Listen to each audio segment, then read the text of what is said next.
Hello, welcome back to another episode of Adulting But Not Really. Today's episode will be focusing on the quote, "Comparison is the thief of happiness."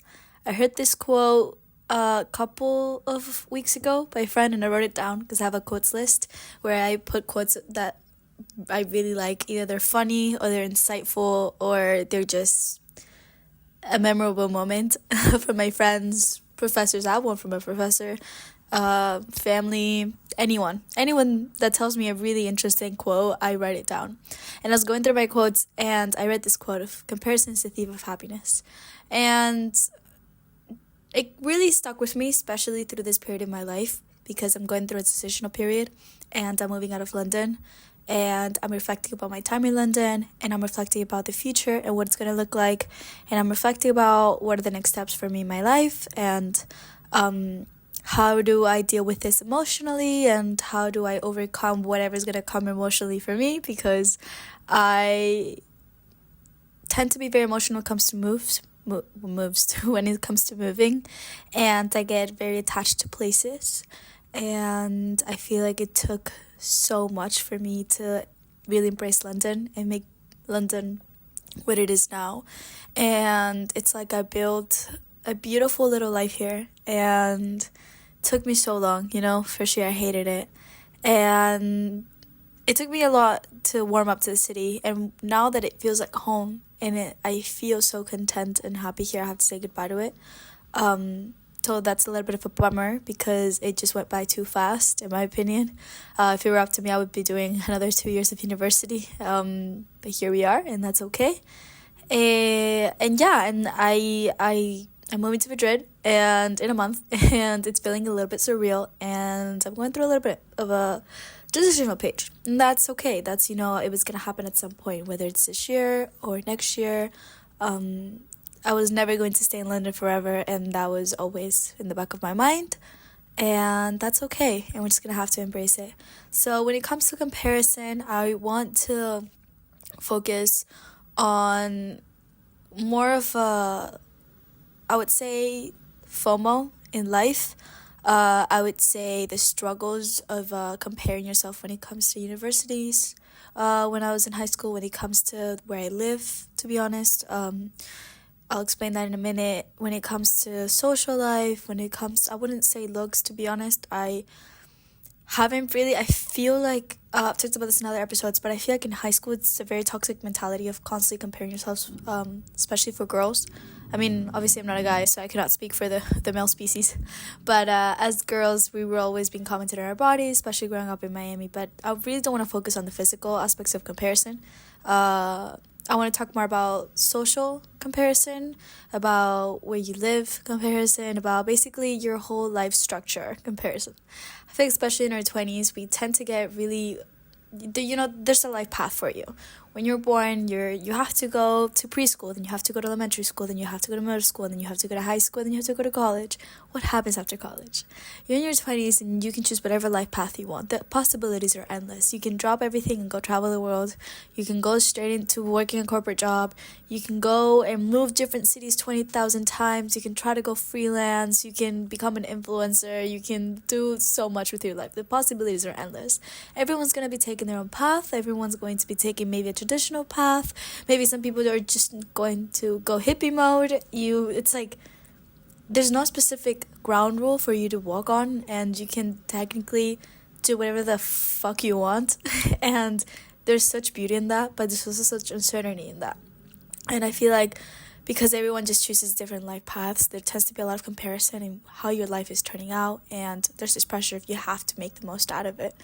The other day I was going out in London, and we were on the street, and I started talking to this random group of people, and then they studied in I think it was Nottingham. Yeah, it was Nottingham.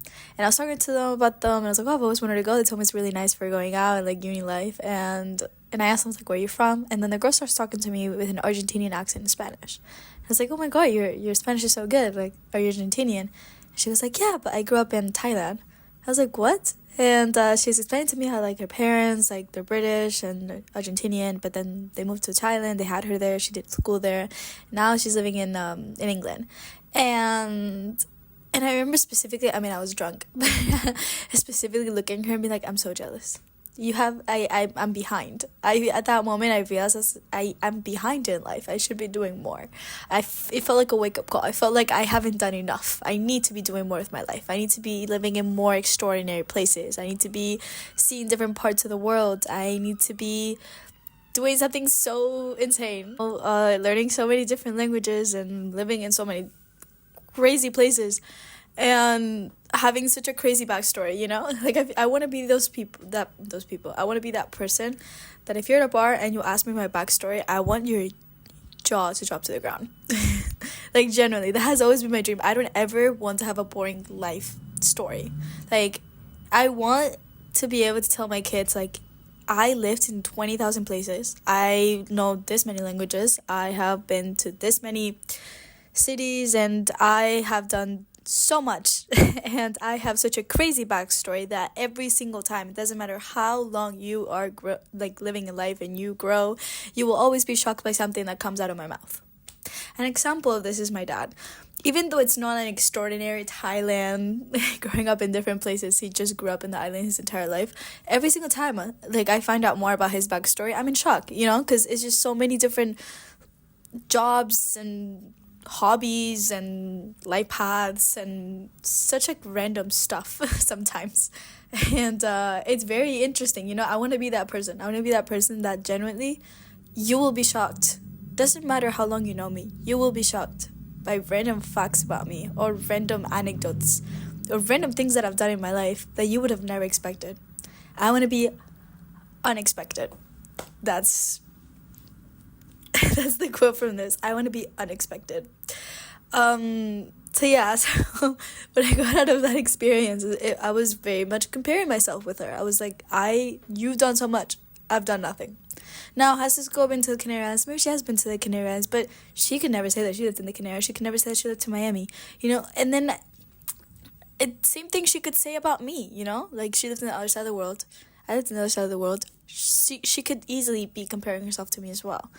To give you more examples, when I lived in London first year, I am from an island, and I grew up with a very tropical lifestyle in Miami. You know, I was always in the water, very sea-based, to be honest. My happiness comes from the sun, which is so, you know, unrealistic for a person that lives in London.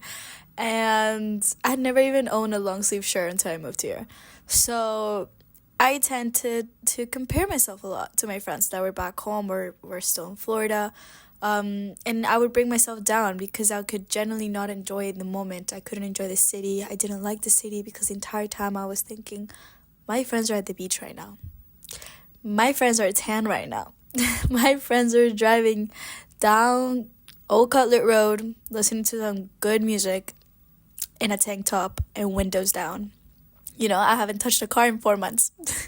And it's okay to be sad and reminisce on the place that you're from, you know. But it comes to a point that I was dreading everything in me, and I wasn't really enjoying London, and I really wasn't embracing what this city had to offer. Because in contrast, I would be coming back to Miami, and I had friends being like, oh my god, I wish I lived there. Oh my god, that looks so fun. I've always wanted to live in London. Oh, London's my favorite city. And I'm like, really? Guys. And I couldn't appreciate what I had because I was always comparing myself, and it felt like it was never enough. You know, I've done an episode about the feeling of never being enough, the feeling of never having enough. And same thing comes with traveling. You know, I have a lot of friends that are doing study abroad now, and they're going crazy, and they've told me that like they felt like they couldn't do that when they were back home in college in the US. And you know, same thing happens with me. After I moved to Europe, I mean, the reason why I moved to London was because I had this feeling of I was gonna miss out. I was never gonna travel the world if I never left. I was never gonna live in another city if I never left, and I didn't do the first push in high school. And to be honest, I was right.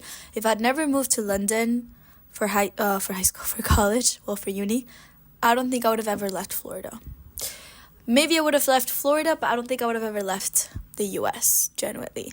I think the US would have been it for the rest of my life. I think I would have become fully Americanized. I don't think I would have ever moved out.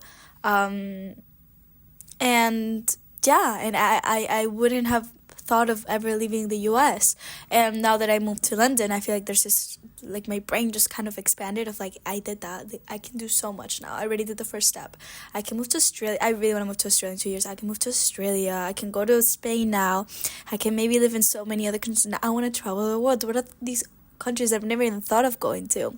You know, I have friends that generally like go crazy and stupid. Like my friend Agnes, she lived in Tanzania for 3 months, and genuinely, like, it just opens my eyes. And then it also comes, the con side of this is that I also compare myself when it comes to traveling.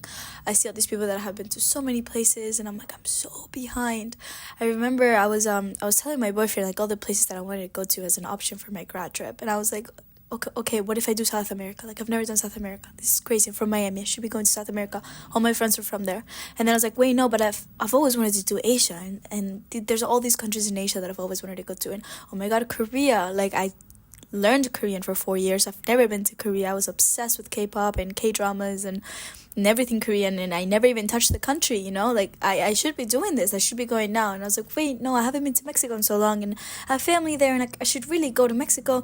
And my best friend Regina's from Mexico, and like, I know it would be so fun if I went with her. And I was like, wait, no, what about Africa? No, my friend Agnes was there in Africa, and I've never been to Africa, and I met so many people from South Africa, and I should be going there because I'm so interested in going there. And I heard myself like speeding up the way I was talking, getting anxious over the fact that I felt like I was behind, and at the same time making myself feel so down and thinking I'm not doing enough. You know, like, all these people have been traveling their entire lives, and I just kept comparing myself. I need to keep going, you know. I need to be doing so many interesting things, learn about everything, be super like culturally aware of everyone, and, you know, learn everyone's history and know everyone's language. And it generally made me feel uneased. I was like, wow, Lucia, you are a failure to humanity. You are not doing enough to learn about the planet. You're not doing enough to learn about everyone in it, and you are a failure. That's the way I was not talking to myself, but that's the way that I was making myself look like to myself. And it generally, I sat back and I was like, wait a minute. I'm bringing myself down, compare myself to other people that have been living in this side of the world their entire lives. You know, like, there's so many people that have never been to the many states that I've been to. You know, I'm lucky enough that I've been to almost every single state in the US, and there's people that have never even been to one state in the US, or they've been to 2. And here I am feeling so down that I've never been to South Africa, and that I think, Lucia, you were living in Florida for your entire life. How the frick were you gonna go to South Africa if you were a high schooler? Your parents were still getting their green card, and they were still getting their American citizenship. You were walking dogs, please. you were not even 18 yet. How the frick? And then I sit back and I reflect, and I'm like, look at everything that you've been able to do since you moved to London. You know, like, everything that I've pushed myself to do, it's not like I generally don't think that I ever took for granted my time here. Ever since I moved to Europe, back to Europe, I've been traveling as much as possible, seeing as much as possible, putting myself out there as much as possible, and I don't regret it. And I need to sit back and reflect that comparing myself is really doing nothing for me. I keep just downgrading everything, all my accomplishments, and I'm not really embracing what I'm doing right now. I'm not really embracing everything that I'm doing. You know, I'm scared, kind of worried that when I move to Madrid, I'm going to be comparing myself to my friends that are moving to coastal cities. Just because really the sea is it for me. Like, generally, I'm trying to move to a coastal town in Spain in September because I think it's my time to shine. Okay, Lucia has had enough of being secluded from society. By society, she means the fish. I need to see the ocean every day. If not, I go crazy. I told myself for uni, I was gonna push through. 2 more years of pushing through. We'll see how it goes. Yeah. So, and then I realized, I'm like, there's so many people dying to move to Madrid. There's so many people that love Madrid. And here I am, getting sad that I'm going to feel like I'm gonna miss out. I'm not even enjoying the fact that I'm moving to Madrid. I feel like I all these comparisons push me away from enjoying London my first year, and here I am worried that I'm not going to be enjoying my first few months in Madrid because I am going to be worried that I will feel like it's never enough. And I feel like I'm really going back to the episode of it's never enough, it's never enough. But it's true, like sometimes we don't really appreciate what we have in front of us. We don't really appreciate everything that we've done. And we keep comparing ourselves to social media. That's another thing. I just got TikTok back after 2 months of not having TikTok. And I just got TikTok back. And this is a hot take. And maybe it's because I only follow like 5 people on TikTok. And they're generally like really good influencers on me. But I felt more inspired. When I was on TikTok, I felt more inspired. Maybe this is a hot take. Maybe I am just on the right side of TikTok. Maybe I've just found my middle ground with TikTok. But I generally felt inspired because I follow these people that have regular lives or similar lives than me. Maybe they live in other places. And I feel inspired. I feel inspired to try to do more things, but not in an unhealthy way. Travel more, but not like eager, like I have to do it now. It's in a healthy way. I think I've gotten a really good relationship with TikTok. But YouTube, though. YouTube makes me think that I'm never doing enough. I follow this, I forgot the name. It's this family that sails around the world. And every single time I look at their videos, I'm like, I just, like I'm sitting here in London, rainy London, about to move to Madrid, and you are in Thailand, working remotely, living in a boat with your really cute 6-year-old toddler. And that's a lot for me to say because I'm a part-time nanny, and right now I think it's birth control for me. And for me to find a kid cute, it takes a lot, okay? I'm there. that happened. So that's the fact that I'm comparing myself and wishing I was them. That's a lot for me, okay? That's how you know.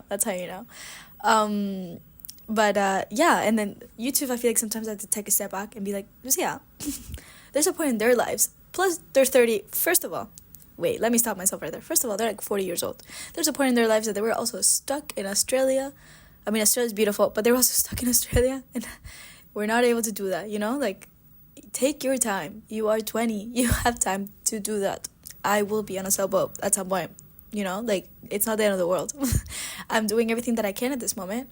And I know I'm going to be sad about not being in London when I'm not in London. Just like I was really sad that I wasn't in Madrid last year because I really wanted to move to Madrid, and now I'm freaking out because I'm freaking out about leaving London, Same thing that when I was in Miami, I was super, super not sad, but I was kind of comparing myself and feeling down that I wasn't living in Europe, that I wasn't living in Spain, that I wasn't in contact with my culture.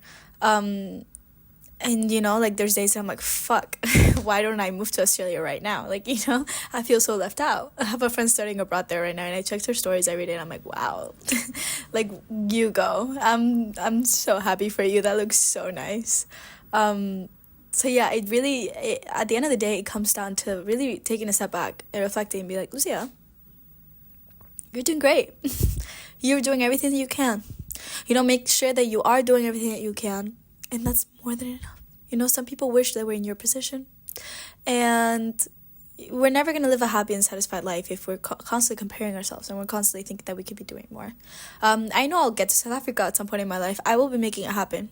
I will be making it happen. Just like I am going to Thailand and Bali and Singapore, and I never thought that I would be making it there, but I am. The tickets are bought. I'm getting my ass there. That is happening.